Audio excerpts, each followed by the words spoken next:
Anna is caught eating scraps under the stairs. Sung-hoon, a Korean mafia boss in a white suit, watches her from the light.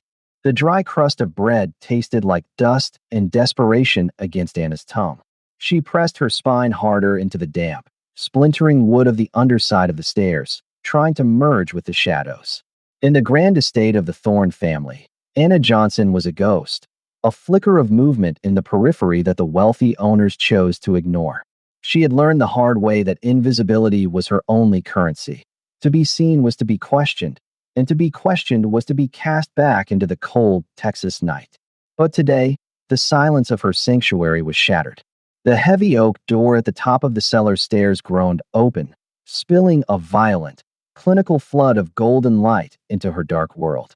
Anna froze, a half-chewed morsel of bread still tucked in her cheek. Her heart hammered against her ribs like a trapped bird, each thud echoing in her ears. She watched the silhouette of a man descend. He didn't move like the house staff or the erratic, drunken Thorne heirs. His footsteps were measured, heavy with the weight of absolute certainty. He reached the landing and stopped.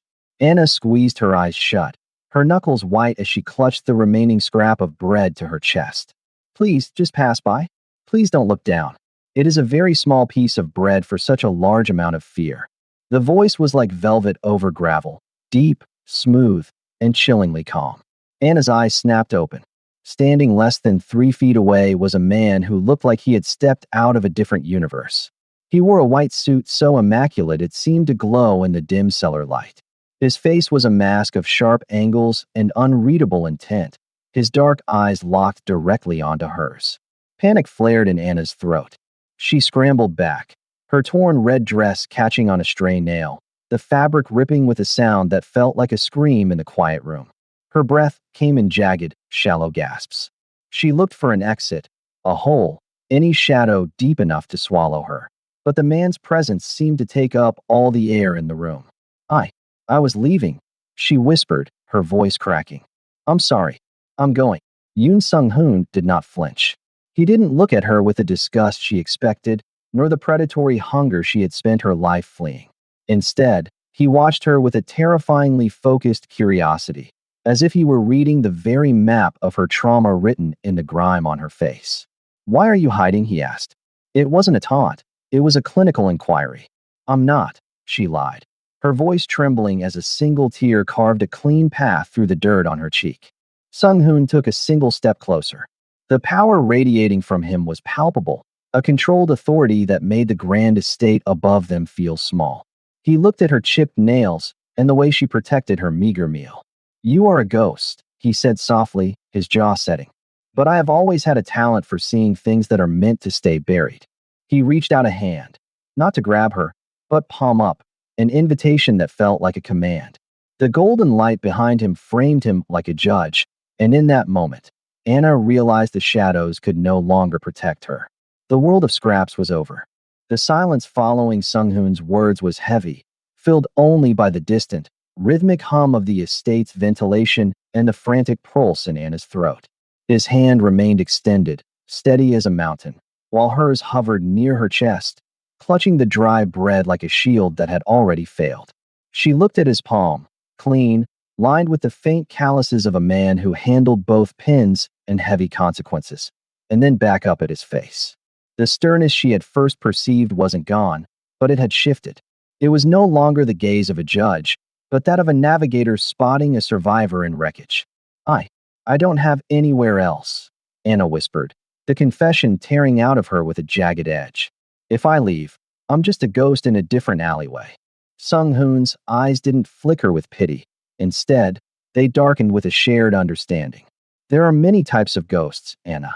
Some hide under stairs. Others hide behind white suits and steel glass offices.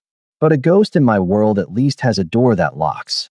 He leaned in slightly, the scent of expensive sandalwood and cold rain cutting through the cellar's musty air. I am leaving this house in 5 minutes. My driver is waiting.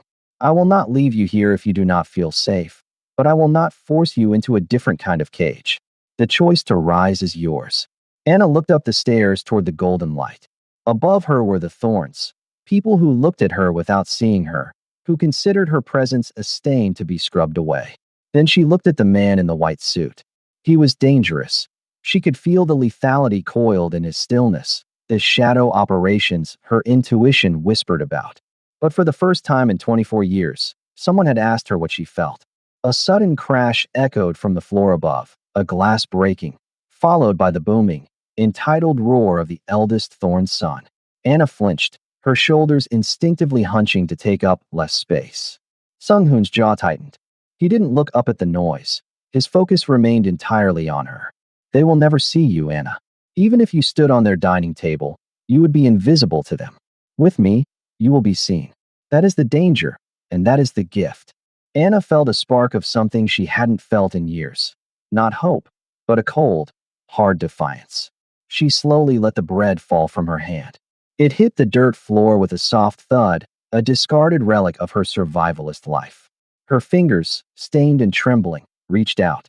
When her skin finally touched his grip was firm and grounding, pulling her not just to her feet, but into a new reality. "I'm tired of being invisible," she said, her voice finding a sudden, sharp clarity. Sung-hoon nodded once, a gesture of grim respect. "Then stop hiding. Walk through the front door with me." The transition from the damp cellar to the interior of Yoon Sung-hoon's sedan was a silent, sensory assault. Anna sat pressed against the buttery leather of the back seat, her torn red dress a jagged stain against the car's pristine, cream-colored interior. She kept her hands tucked beneath her thighs, hiding the grime under her fingernails, afraid that even her touch might leave a mark that couldn't be washed away. Beside her, Sung-hoon remained a statue of composed power, his gaze fixed on the passing city lights of Dallas, yet his presence felt like a protective perimeter drawn around her. They arrived at a private dining suite in a hotel that shimmered with glass and gold. When the doors opened, the air smelled of lilies and expensive wax, a sharp contrast to the scent of mildew she had carried in her lungs for months. Sung-hoon led her to a table set for two, where the silver flatware caught the light like polished bone. "Eat," he said simply, gesturing to the spread that began to appear as if by magic. There was no discarded crust here. Instead, a bowl of juk, a delicate Korean porridge, was placed before her, followed by small porcelain dishes of glazed lotus root, steamed sea bass, and vibrant greens. The steam rose in fragrant plumes, warming her face, but Anna found herself paralyzed. Her hand hovered over a silver spoon, trembling so violently it rattled against the saucer. I don't know how to do this," she whispered, her voice sounding small and ragged in the cavernous luxury of the room. "I'm wearing a dead woman's dress, and I haven't showered in 3 days. I'm an imposter here." Sung-hoon reached out, not to touch her, but to pour a cup of barley tea. The amber liquid swirled rhythmically. "Imposters are people who pretend to be something they are not," he said, his voice steady and devoid of judgment. "You are not pretending to be hungry. You are not pretending to be tired. You are simply a woman who has been denied her place at the table." He picked up his own chopsticks, moving with a grace that made every action look like a ceremony. "In my world, we do not care where a person started. We care about where they are standing now. Right now, you are standing with me." Anna looked at the sea base, its white flesh flaky and perfect. She took a small bite, the flavors exploding on her tongue, salty, sweet, and rich. It was so overwhelming she felt a sob catch in her throat. She forced herself to swallow, then another bite, and another. For a moment, the shame of being seen vied with the sheer, primal joy of nourishment. She felt like a stray animal brought into a palace, waiting for the moment the guards would realize the mistake and throw her back into the ring.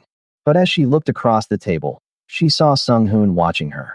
There was no pity in his eyes, only a quiet, dark satisfaction, as if he were watching a masterpiece being restored, one brushstroke at a time.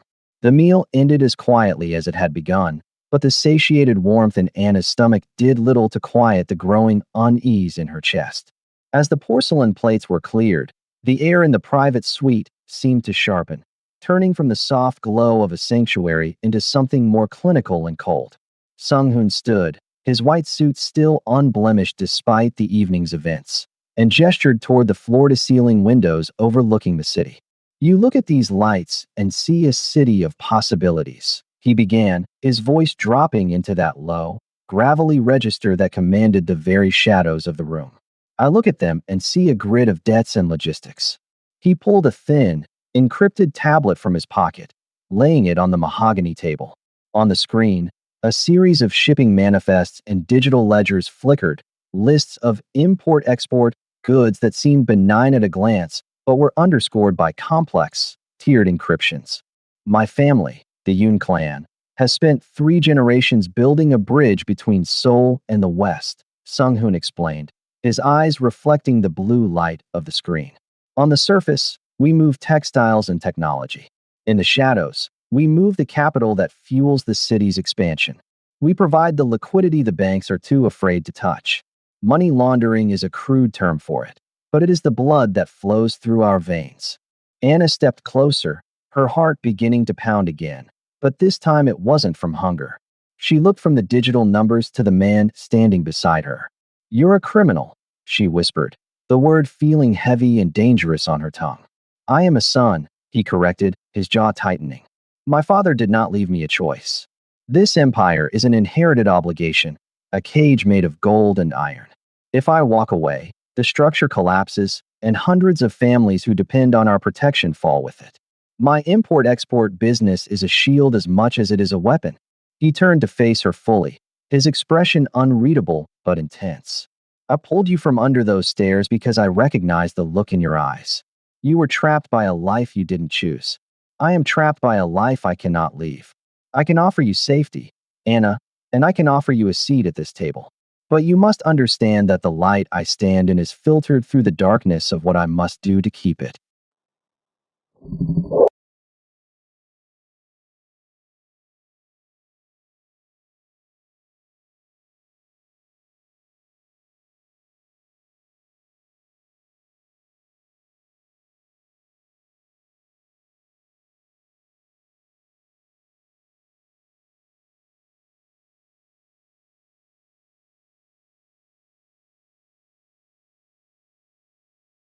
The transition from the world of shadows to the harsh glare of her past happened faster than Anna could have braced for. 3 days after she had stepped out of the cellar, Anna stood in the lobby of the hotel, draped in a coat of soft charcoal wool that Sung-hoon had provided. She was waiting for him when the glass doors slid open, admitting a woman whose face was a mirror of Anna's own, though etched with the deep, bitter lines of a life spent judging others. "So, the ghost has finally decided to haunt the living." Her mother's voice was like a whip crack across the marble floor. Beatrice Johnson didn't look like a woman who had spent the last week searching for a missing daughter. She looked like a woman who had found a stain on her reputation. She marched toward Anna, her eyes raking over the expensive fabric of the coat, the clean glow of Anna's skin, and the quiet dignity of her posture. "Mom," Anna whispered, her voice failing her. "How did you find me?" "The thorns," Beatrice spat, her face contorting with a mix of shame and fury. "They told me you'd run off with some foreign businessman after being caught like a common thief in their cellar. I spent 20 years trying to make us respectable, Anna.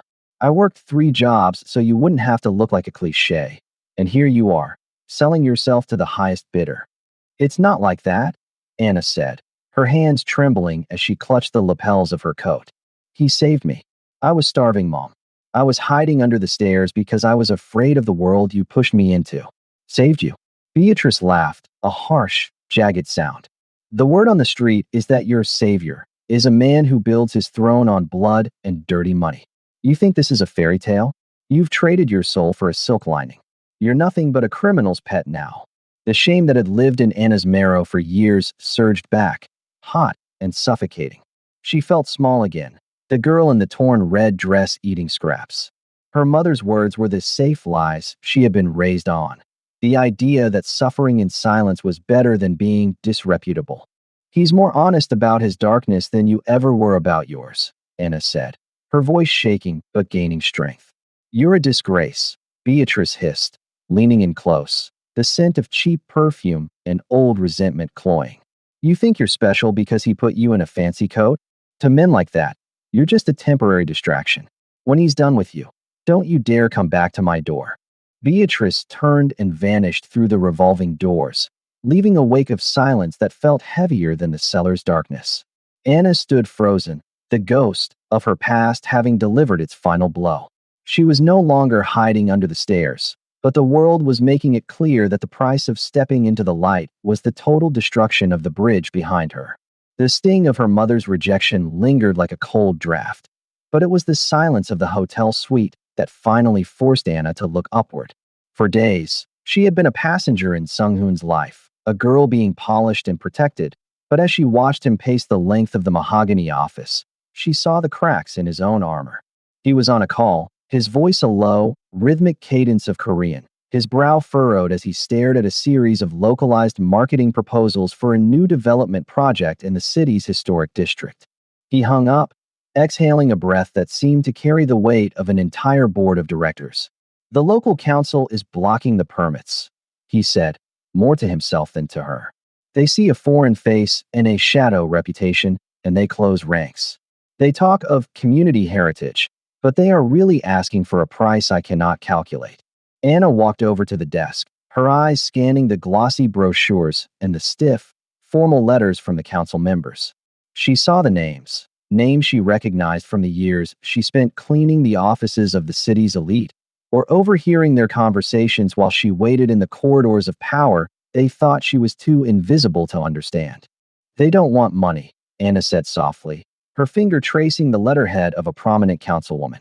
They want to feel like they aren't being bought. You're approaching this like a transaction, Sung-hoon.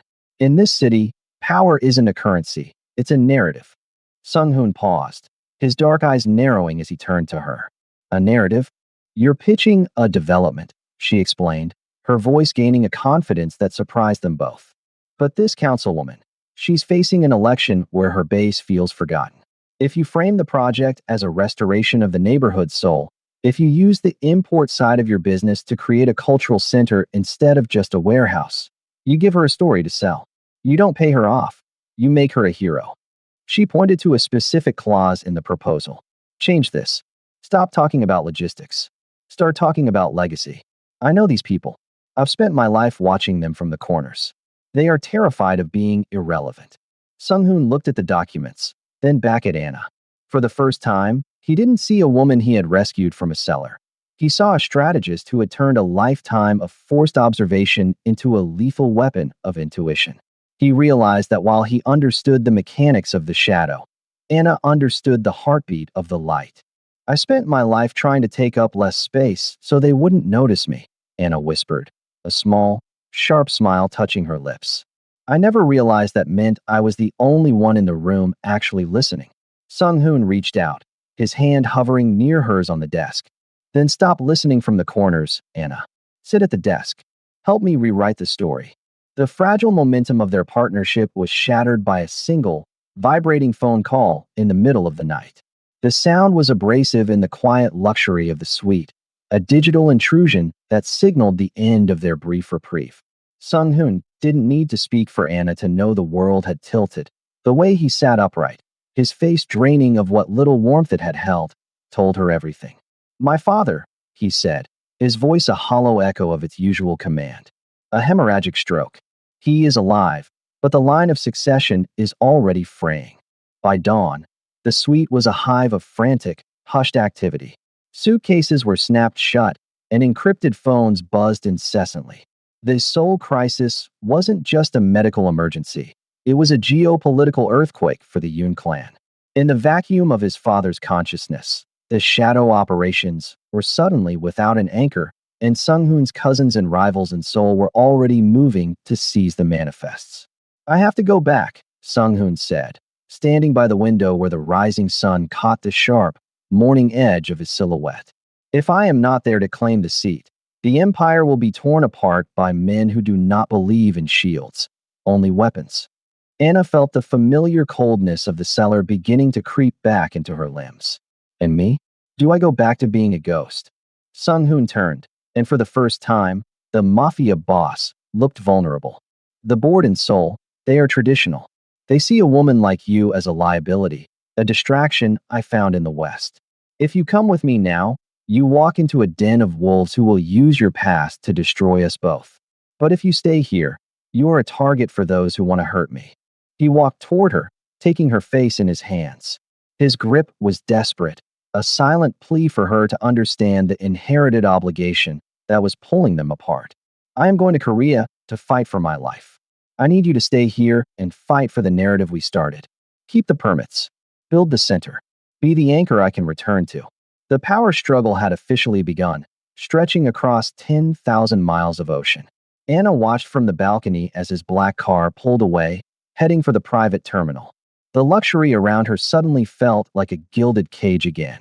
She was no longer hiding under the stairs, but she was standing on a battlefield where the enemy was invisible, and the man who had seen her was disappearing into the clouds. She looked at the proposal on the desk, the language of power they had drafted together. She realized that if Sung-hoon failed in Seoul, she would lose more than a protector. She would lose the only person who had ever looked at a scrap eater and seen a queen. The nights in Dallas felt colder without the hum of Sung-hoon's presence, but the work on the community center had become Anna's spine. She was no longer hiding. She was building. However, the shadows Sung-hoon had warned her about didn't disappear just because he was across the ocean. They simply grew hungrier. Leaving the construction site late one Tuesday, the fluorescent lights of the parking garage flickered with a rhythmic, dying buzz.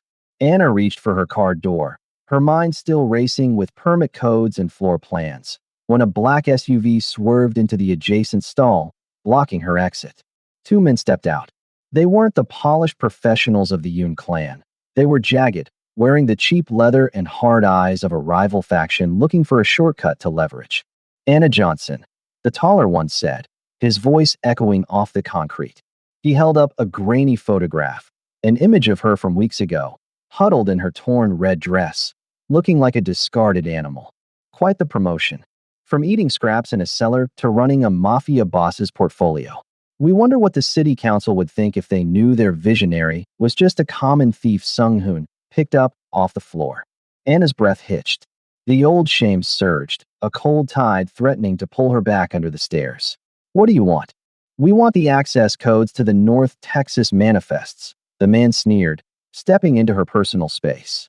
He reached out to grab her arm, his fingers tightening with a familiarity of violence that made Anna's blood run cold. Give us what we want, or we'll make sure everyone sees the ghost for what she really is. I don't think she'll be giving you anything. The voice didn't come from Anna. Out of the shadows of a nearby pillar, three men emerged. They were dressed in the same immaculate, dark suits as Sung-hoon's personal guard, their movements synchronized and lethal. One of them, a man named Min-ho whom Anna recognized as Sung-hoon's most trusted enforcer, stepped forward. He didn't look at the rival thugs. He looked at the hand on Anna's arm. Remove your hand, Min-ho said, his tone as flat and sharp as a razor. The rival laughed, reaching for a holster under his jacket, but he was too slow. In a blur of motion, Min-ho intervened. The sound of a wrist snapping echoed through the garage, followed by a grunt of agony. Within seconds, the two attackers were pinned against their own SUV, the dangerous side of the Yoon Empire revealing itself in the brutal, efficient silence of the struggle. Min-ho turned to Anna, his expression shifting back to one of professional deference. Mr. Yoon was very clear, Miss Johnson. No one from your past is allowed to touch you. Not while you belong to the light we are building. Anna looked at the men on the ground, then at the photo of her former self lying in the oil-stained concrete. She didn't feel like a victim. For the first time, she looked at the violence required to protect her and didn't flinch. She realized that being seen meant being defended, and the shadow of the Yoon clan wasn't a cage, it was a wall. Get them out of here, she said, her voice steady. She stepped over the photograph, leaving the girl under the stairs behind forever. The adrenaline from the parking garage confrontation eventually faded, replaced by a cold, crystalline clarity. As Min-ho drove her back to the hotel, the silence in the car wasn't empty.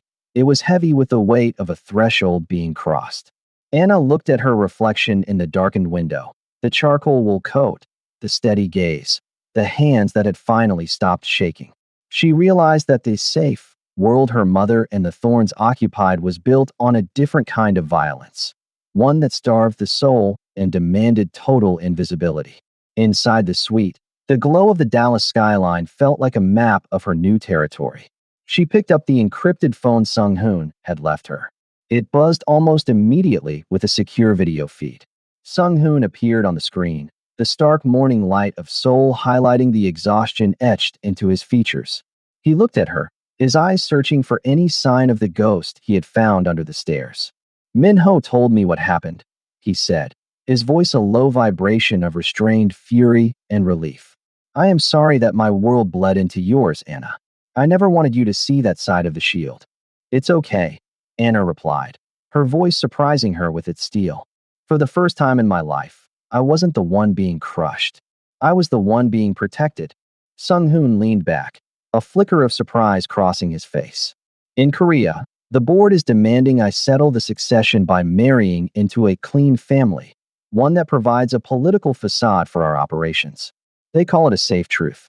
They say it's the only way to secure the legacy. Anna thought of her mother's bitter face and the thorns' calculated neglect. Those were the safe truths she had fled, lives lived in the light that were hollow and cruel at their core. She looked at Sung-hoon, a man who moved in shadows but had never lied to her about the dark. A safe lie is still a cage, Sung-hoon, she said, leaning toward the screen. You told me once that the light you stand in is filtered through the darkness. I'd rather stand in that filtered light with you than live in a clean house where I'm not allowed to exist. Anna, if you choose this, there is no going back, he warned, though his eyes burned with a sudden, desperate hope. You will be a part of the shadow operations. You will be the woman beside the man the world fears. I spent my life being a ghost because the world refused to see me, Anna said, a sharp, defiant smile touching her lips. I'll take the shadows. At least there, I'm real. The choice was made. She wasn't just a marketing strategist or a rescued girl. She was choosing the dangerous truth of the Yoon Empire. She was stepping into the shadow, not to hide, but to rule it. For the first time, Anna Johnson didn't want to be invisible. She wanted to be the most dangerous thing in the room. 6 months later, the community center stood as a testament to a new kind of power in Dallas. It was a structure of glass and light, exactly as Anna had envisioned, a place where the neighborhood's invisible residents were finally seen. Anna stood on the mezzanine, looking down at the bustling opening gala. She was no longer the girl in the bruised red dress hiding under the stairs. She was the senior executive of the project, a woman whose name carried a weight that no one dared to ignore. A familiar warmth settled behind her. She didn't have to turn to know it was Sung-hoon. He had returned from Seoul 3 days prior, having secured his position as the head of the Yoon clan. The power struggle had been brutal, but he had emerged not just as a successor, but as a reformer. The narrative held, he said softly, his voice a low vibration near her ear.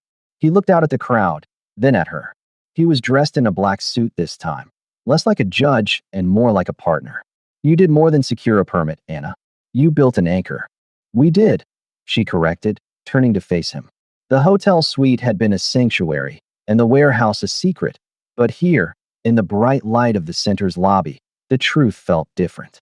It was no longer a secret to be ashamed of, it was a foundation. Sung-hoon reached into his pocket and pulled out a small, velvet box. He didn't drop to a knee, he didn't need to. Their relationship had never been about traditional theatrics. It was about a shared understanding of the shadows. He opened the box to reveal a ring set with a black diamond, flanked by 2 shards of brilliant white light. I'm not asking you to be a passenger in my world, he said, his eyes locking onto hers with a piercing intensity. And I'm not offering you a rescue. I'm asking for a partnership. A life where we build a world that belongs to both of us. One where you never have to make yourself smaller again. Anna looked at the ring, then at the man who had seen her when she was a ghost. She thought of her mother, who was currently at home, silent and defeated by Anna's success. She thought of the thorns, whose influence had withered while hers grew. I'm done with small spaces, Anna said, her voice resonant and clear. She reached out, her hand steady as she took the ring. I choose the world we build together. As he slipped the ring onto her finger, the ghost was officially gone. In her place stood a woman of the shadow and the light, standing beside a king, ready to rule a world that finally knew her name.